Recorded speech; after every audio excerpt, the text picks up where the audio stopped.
right, viewers, we start now with news on the global oil prices. Global fuel prices have, of course, surged since the US-Israel war on Iran disrupted the entire global supply chain. The conflict and closure of the Strait of Hormuz have disrupted nearly 1/5 of the world's oil supply, sending Brent crude soaring over 55% from around $72 to above $116 per barrel. At the pump, pain is widespread. US gasoline has crossed $4 per barrel. Diesel is at record levels, while Europe sees prices topping €2 per litre in Germany, France and Italy. Asia too faces sharp hikes in China, Japan, South Korea and Pakistan. India has largely held prices steady through subsidies and in a timely move also extended emergency help to Sri Lanka by supplying 38,000 metric tons of fuel to ease Colombo's supply crunch. I'm now joined in the discussion by Honorable Harshana Rajakaruna, the Member of Parliament from Sri Lanka. Thanks very much for joining us, Honorable Member of Parliament Rajakaruna. My first question to you now. As the war continues between US, Israel and Iran, India, of course, has rushed 38,000 metric tons of fuel to your country. How significant is this aid for Sri Lanka in mitigating the impact of the West Asia war crisis? Yes, first of all, I would like to thank the people of India, Prime Minister Narendra Modi, and the Foreign Minister Jaishankar for always being there when Sri Lanka is in need. So, I mean, it is a significant moment where there's a world crisis because of this ongoing Middle East war. And we are facing a huge price increase, 36% when petroleum prices have gone up. A couple of days ago, the electricity prices have gone up once again. Yes. For an average of about 12%. And there's a rationing of petroleum. The petrol diesel prices have gone up on top of it. So the country's situation has been very volatile, I would say. All right. Now, Sri Lanka was also earlier devastated by the 2022 fuel crisis. What lessons from that crisis are you applying to protect the country this time? So I think we have been facing some disasters in the last 5 or 6 years. You can remember in 2019 there was the Easter bomb attack, and then that was a huge impact when it comes to tourism and others. And then obviously we all had to face the COVID, which went on for a couple of years. Then the bankruptcy, the bankruptcy crippled our economy. Then at the beginning of this year, we had the Ditwa cyclone, and now it's this Middle Eastern issue. So it has been continuous issues. So we have been somewhat resilient. I need to say that, but with a lot of difficulty, and India has always been the first to help us and be there with our struggle. So it's not easy, but we are managing it. All right. MP, now Sri Lanka has also raised electricity tariffs, like you were just saying, with oil prices spiking due to the war. How is the government also shielding now ordinary Sri Lankans from higher fuel and electricity costs? So, I mean, this has impacted everybody. From a large-scale factory owner to a simple worker, a laborer. So it has impacted everything. So when fuel prices and electricity prices go up, every good and service is going to go up. So the cost of living has been the biggest problem. People are finding it very difficult, especially the people who are the low income earners. They are mostly affected. And I think the government should really have a mechanism to look after the low income and have some sort of subsidies. And it's a duty of a government to safeguard the most vulnerable.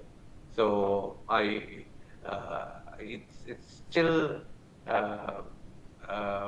there's not a bailout programs as such. So we are pushing the government to have a bailout program for the most vulnerable.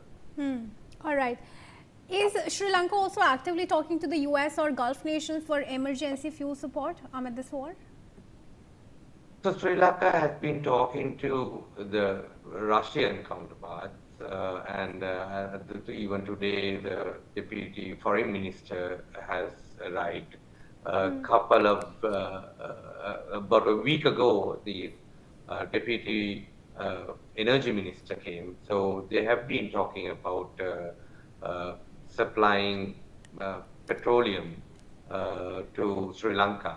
And I think there are discussions from other parts, but like I said, it has always been India who has come and given a hand first. Mr. Rajakaruna, now how is Sri Lanka really planning in the long term to reduce dependence on West Asian oil and avoid repeated crises going on? So this is the thing. Now, the most important factor is the stability and having a continuous supply. And it's twofold, actually. One is that, and one is the price. So we are at the moment facing both. So the price increase, 36% of increase is unbearable. And you have to understand, we generate power mainly through, especially since there's a drought at the moment. It has intensified the situation. So we are having a very less production when it comes to hydroelectricity, and now we have to fill in the gap through diesel. So the country is in a really bad situation where they are even expecting power cuts, right? So one thing is that diesel has gone very expensive compared to coal, and all these things will also come into the electricity tariffs. So they are expecting a further increase in electricity.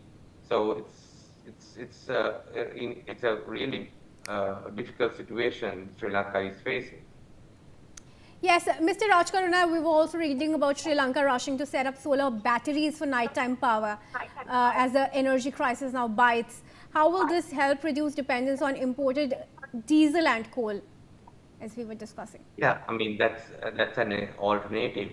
But one thing is, at the moment, people who can afford, they are for personal use. They have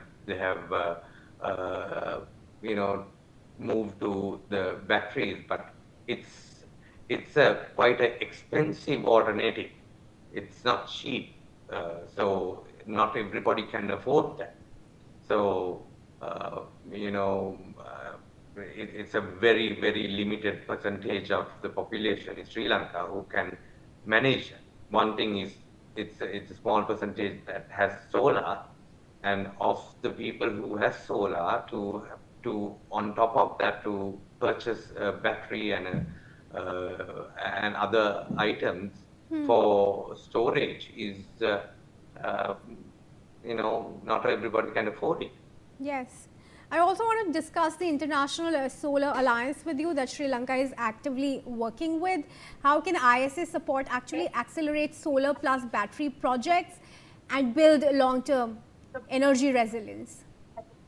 Of course, I think it is very important for Sri Lanka to, uh, uh, move to green energy. And yes, and we are a nation who has uh, the sun 365 days. So that is very important. We have to give incentives to, for example, interest-free or low-interest um, loans for people to get into solar, which which has been there for some time, but again, with the price, it's not that everybody can afford it. So I think the government has to step in and then give subsidies, give incentives so that people can afford. So there should be a proper program. Again, now all that is a long-term measure. It wouldn't happen right away. So with the it, it will be there in another year or two, but at the moment we are all trying to find solutions for the the current crisis. Finally, my last question to you, looking ahead, how can deeper Sri Lanka-India relations help in energy, help Sri Lanka avoid reported oil shocks from West Asian war, in your opinion? So, I mean, Indian support and in the relationship that we have had is been very fruitful. It has helped both parties. I have to emphasize that India, like I mentioned, the issues that we have been having since 2019, right? The Easter bomb attack, the COVID, the bankruptcy, Ditwa cyclone, the Middle Eastern crisis. India has always helped and been there with us, and the relationship that we have had uh, with Prime Minister Modi, Narendra Modi, he has always been with his policy of neighboring countries first. Always he has given priority for Sri Lanka, and we believe that it will be even more improved in the coming years. And definitely, uh, uh, India has been a brother to Sri Lanka and always had the helping hand, always been there. And likewise, Sri Lanka is very dear friend, and we believe my party leader, the opposition leader, Honorable Sajid Premadasa, and as a party, we all believe that even in the world place, India should be considered as one of the main countries that would affect the whole world. Absolutely. Mr. Rajakaruna, thanks very much then for joining us and for speaking to us here at NewsX. Thank you. Thank you.